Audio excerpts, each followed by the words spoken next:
I recently discovered the Perfect Games tab on Steam and I've never completed a game. I've rolled the credits on many titles, I've spent thousands of hours in World of Warcraft, but I've never gotten 100% completion on a game, and I'm not shocked. Closest I ever came to perfecting a game was when I played Heavy Rain on the PlayStation 3. I rolled the credits on that game so you could say I've completed the goal of getting to the end of the narrative, but I gave up at like 87% completion because the grind to get to the Platinum Trophy felt very, very tedious. I can't use the seatbelt. Come on. Come on.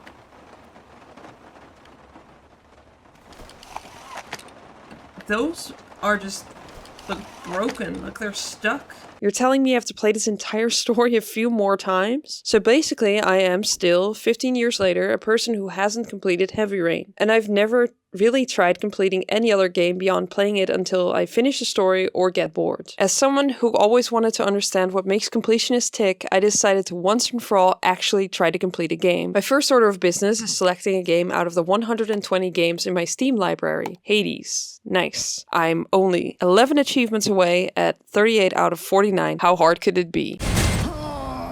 Hades is a roguelite where you play as Zagreus, the son of Hades, and your goal is to escape the underworld, killing demons, monsters, and bosses in your path. You're helped by the Olympian gods who give you boons that change your attack, special, dash, etc. Cool. If you die, your current run ends and you lose powers, but because it's a roguelite, you do progress the story and keep some of the currency you collected along the way. I originally started playing Hades in October 2020, and in 96 hours of playtime, I finished the story, but not the epilogue, and every achievement I got during that time was through casually playing the game. One day, without looking at the achievements, I decided I had done everything the game had to offer, and because I wasn't that good at the game, I like dash striking everywhere with the fist weapons on, what can I say? My time with the game naturally ran its course. So, I have a clear, completable goal. Finish the last 11 achievements. Will this make the game fun? Yes. Let's find out. The achievements I have left are a healthy mix of skill-based and grind-based. The achievement Friend Forever, for instance, requires you to max rank every keepsake in the game. A keepsake is a gift you get after giving other characters in the game nectar. The keepsakes are equipable trinkets that can add interesting things to your run, like giving you 1.2% dodge chance for every encounter you clear within a timer.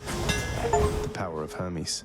Woo! Or forcing a certain god to appear so you can pick up a specific boon like Artemis' special for your bow. To fully upgrade a keepsake to rank 3, you need to clear 75 encounters with it equipped for a total of 1875 encounters to upgrade all keepsakes. Encounter in this case means room with enemies in it, so while the max amount of rooms in a successful run is 73, the amount of encounters will be way lower. There are shops, story moments, zone transitions, etc. It takes about 75 full runs to upgrade all of the keepsakes, and a lot more runs if you end up dying halfway through, especially if you waste a lot of time trying to do specific runs with keepsakes you've already maxed out. The other grindy achievement I have left is Complete Set, which involves you getting friendly enough with other characters to get their companion, a process that can be time consuming if the character isn't where they're supposed to be, or you're not getting the randomly generated room where you have to encounter them, or in my case, you don't realize you need to upgrade 12 items in the lounge, and that can't be multiple rugs, and when you do find out, you don't have enough gemstones because you wasted some on multiple rugs, and you need to grind more runs to get them to drop.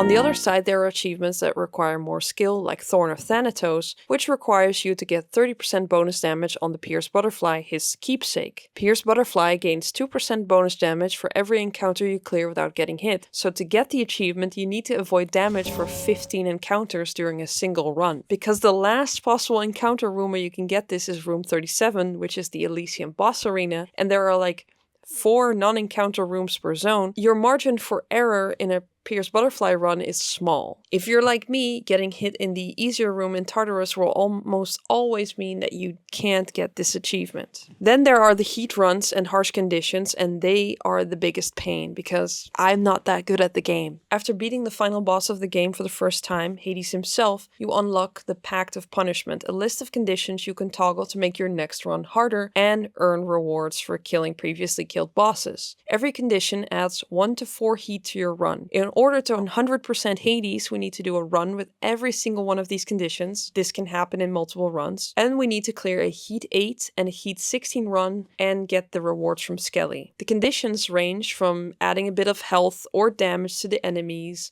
adding a shield to enemies, to giving bosses new abilities, to forcing you to sell god boons for after every zone, or, reducing the amount of talents you have. That one is the hardest. After getting back into the game for a while and trying out different builds, I was able to get through Heat 8 with a build that gave me healing after I lost my last extra life. It felt a little bit lucky, but I got it. My next one was what was left of Harsh Conditions. Somehow I had defeated the boss of Elysium with extra abilities when I originally played the game in 2020, so that annoying one was already off the board. I only had the conditions Convenience Fee, which increases shop prices, Underworld Customs, which makes you sell a boon per zone, and Heightened Security, which makes you take 400% damage from traps and magma, left for a total of 5 heat. And this achievement felt impossible. Because of my love for dash striking all over the map, I kept running into traps and magma. And at 400% damage, those fun pink arrows in Elysium, which they do 100 to your health. But this achievement, after hours of trying and trying again,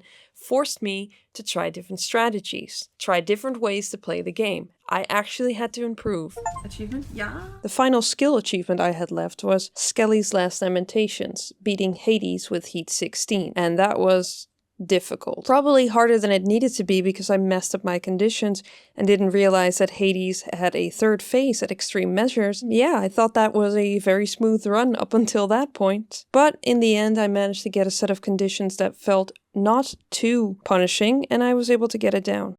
Yay! Finishing the achievements in Hades gave me a reason to return to the game with a clear goal. As Jesper Juul says about achievements in his book The Art of Failure, we have added a completable goal on top, a goal we can reach permanently or continue to fail to reach. When there's nothing left to achieve in a game, we tend to stop playing. When I stopped playing Hades originally, I never considered the achievements, and because I had finished the story already, I thought the only thing really left for me to do was doing runs which I could either complete or fail. These are what Juul calls transient goals. If you're playing a sports game like FIFA or Madden, you can win or lose a match. It's a fixed state. You can't return and win a previously lost match, but you can improve your gameplay and make that your new completable goal, work towards achievements. Achievements are a reason to extend our playtime with a game. My extra time with Hades was frustrating at first, Bullshit.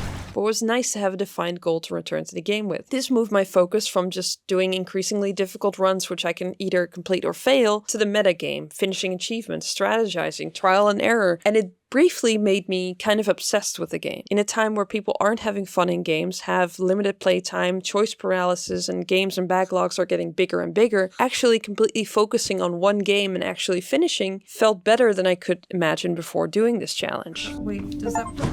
Yes, that's the last one. Before attempting this challenge, I mostly got achievements casually just by playing the game, or because there was some reward attached to it. Like, I don't think I would ever finish the Battle for Azeroth or Dragonflight meta achievements if there wasn't a reward at the end of the boring, grindy tunnel. But what, if anything, is a reward for investing your time to 100% a game? Technically, there's always some kind of reward. Games you 100% on Steam show up on the previously mentioned Perfect Games tab, just like how getting achievements on Xbox raise your gamer score, or how PlayStation Platinum trophies are displayed on your account. Achievements are basically like a metagame on top of the actual game that you're playing. And seeing the progress bar fill up or even checked off is just very satisfying. Finishing Hades was fun in the moment because I returned to a game I truly enjoyed and tried playing it in different ways, but completing it also meant I filled a bar and checked off a game in the Steam metagame. Like James Clear describes in his book Atomic Habits, making progress is satisfying, and visual measures like moving paper clips or hairpins or marbles provide clear evidence of your progress. As a result, they reinforce your behavior and add a little bit of immediate satisfaction to any activity. Now I'm a person that has actually completed Hades. Does it bring me close to understanding why people want to get 100% in games? Yes, and I think it's because as much as we love a game and a game world, in order for games to stay fun, we need some kind of goal.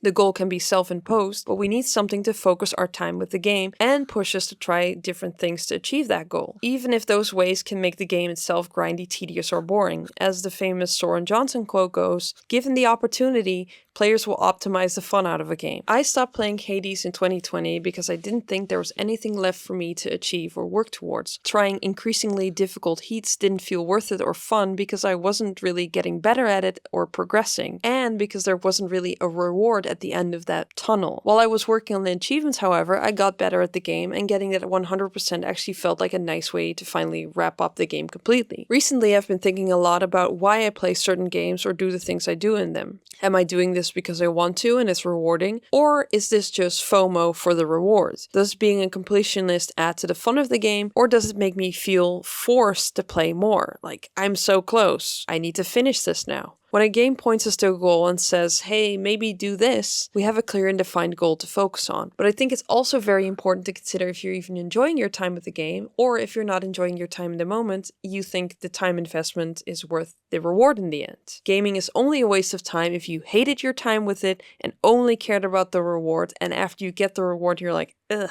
Like a lot of things, it's about enjoying the journey. Unless the end result is Yanni, the raptor mount you can actually turn into, then I guess you just have to find a way to enjoy the grind. I think my next challenge will be completing a fresh game to 100% to see if I still agree with liking completing games.